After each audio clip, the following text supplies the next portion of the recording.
So friends ఈరోజు మీతో ఒక చిన్న విషయం షేర్ చేసుకోవాలంటే మీ ముంగటికి వచ్చిన. సో దేని గురించి అనుకుంటున్నారా? ఇంకా దేని గురించి అండి, నేను స్టార్ట్ చేసింది కదా 8 months బ్యాక్.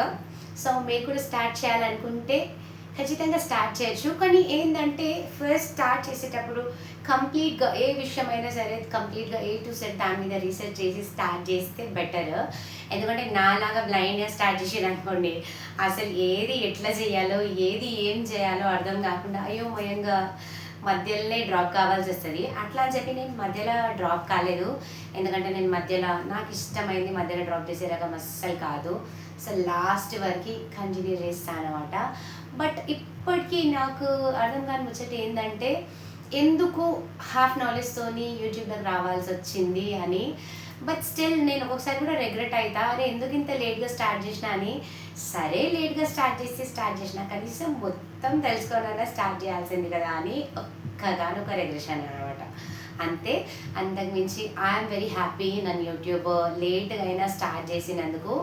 సో ఇంచుమించు నేను యూట్యూబ్ ఆగస్టులో స్టార్ట్ చేసిన. ఆగస్ట్ అంటే జూన్, జూలై, ఆగస్ట్, ఇంకా 2 months ఉంది. సో 1 year కావడానికి 10 months అన్నమాట. ఒక్క విషయం చెప్తే నమ్ముతారా, 10 months ఇంకా నాకు లాంగ్ వీడియో ఎట్లా తీయాలో అర్థం కాలేదు. అసలు సిల్లీ సిచ్యువేషన్ అనమాట. చాలా మటుకు టెక్ ఛానల్స్ చూసిన నేను కూడా. సో లాంగ్ వీడియో వచ్చేసి హారిజాంటల్గా, అంటే ఈ టైప్లో హారిజాంటల్ మొబైల్ ఈ టైప్లో పెట్టి అప్లోడ్ చేయాలి. అండ్ షార్ట్ వీడియోస్ వచ్చేసి వర్టికల్గా అనమాట. ఆ విషయం నాకు ఈరోజు వర్క్ తెలియదు. సో ఇది నా ఫస్ట్ వీడియో, నేను హారిజాంటల్గా మొబైల్ పెట్టి తీసే లాంగ్ వీడియో అనమాట. So I'm very happy. అసలు ఇన్ని రోజులు నాకు తెలియకుండా ఇది ఎట్లా అంత హాఫ్ మైండెడ్ అనమాట నేను. సో పర్లేదండి, హాఫ్ మైండెడ్ అయినా కూడా ఏదైనా మధ్యలో మాత్రం ఆపేసి వెళ్ళను. So I continue till my last breath. ఇంకా ఏం చెప్పాలంటే, సో మీలో ఎవరైనా యూట్యూబ్ స్టార్ట్ చేయాలంటే ఖచ్చితంగా స్టార్ట్ చేయొచ్చు. కానీ నాలిక మాత్రం హాఫ్ నాలెడ్జ్తో స్టార్ట్ చేయకండి. సో ఫుల్ నాలెడ్జ్ ఫస్ట్ అంతా కనుక్కొని ఏంది ఏం కదా.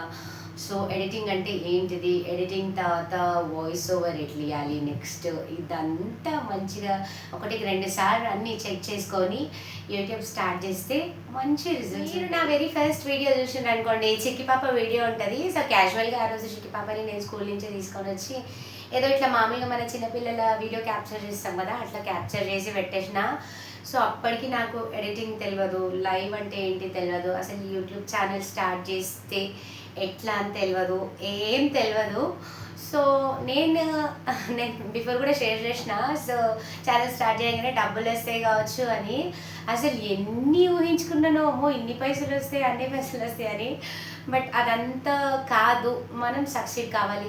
సో అది కూడా బెస్టే. ఎందుకంటే ఇప్పుడు ఒకసారి వైరల్ కావాలంటే మన దగ్గర చాలా కంటెంట్ ఉండాలన్నమాట. సో మన కంటెంట్, మన టాలెంట్ అదంతా చూసే కదా ఎవరైనా మనకు అంటే వర్క్ని బట్టి మనల్ని ఇచ్చేసేది. సో దాని గురించి అనమాట. సో ఇప్పుడు అర్థమైంది ఏంటి అంటే, ఇంకొక 2 years బిఫోర్ నేను స్టార్ట్ చేసింటే బాగుండేదని. బట్ స్టిల్ చల్తా. సో ఈ జర్నీ మాత్రం కంటిన్యూ చేస్తూనే ఉంటా. ఇంకా ఏంటంటే నేను స్టార్టింగ్ లైవ్స్ చాలా చేస్తుంటే, సో చాలామంది అడుగుతారు ఏంది లైవ్స్ పెట్టట్లేదు అని. యాక్చువల్గా చిక్కి పాప చాలా చిన్నది కదా, కొంచెం ప్రైవసీ దెబ్బతింటుందని చేయట్లేదు అనమాట.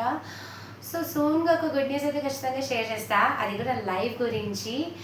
సో ఇంతకు మించి చెప్పాల్సింది ఏం లేదు. సో ఇంకొకటి ఏంది నేను చెప్పాల్సిందంటే, సో మీరు ఎవరైనా యూట్యూబ్ ఛానల్ స్టార్ట్ చేయాలనుకున్నాను అనుకోండి, ఖచ్చితంగా బేజిజక్ స్టార్ట్ చేయండి. సో నాలాగా మళ్ళీ అరే 2 years బ్యాక్ స్టార్ట్ చేసి బాగుంటుంది అని అసలు రిగ్రెట్ కాకండి. మీరు ఎప్పుడు స్టార్ట్ చేయాలనుకున్నారో అప్పుడు స్టార్ట్ చేసేసండి. బట్ బిఫోర్ దట్ అన్నీ మంచిగా తెలుసుకొని ఏంది ఎడిటింగ్ అంటే ఏంది అవన్నీ మంచిగా రీసెర్చ్ చేసిన తర్వాత ఛానల్లోకి ఎంటర్ కండి. సో అప్పుడు మంచి సక్సెస్ ఉంటుంది అనమాట. ఇంకా అన్నిటితో పాటు మన ఓన్ వాయిస్తో వీడియోస్ చేస్తే మాత్రం మంచి కిక్ స్టార్ట్ ఇచ్చిన వాళ్ళు అవుతారు.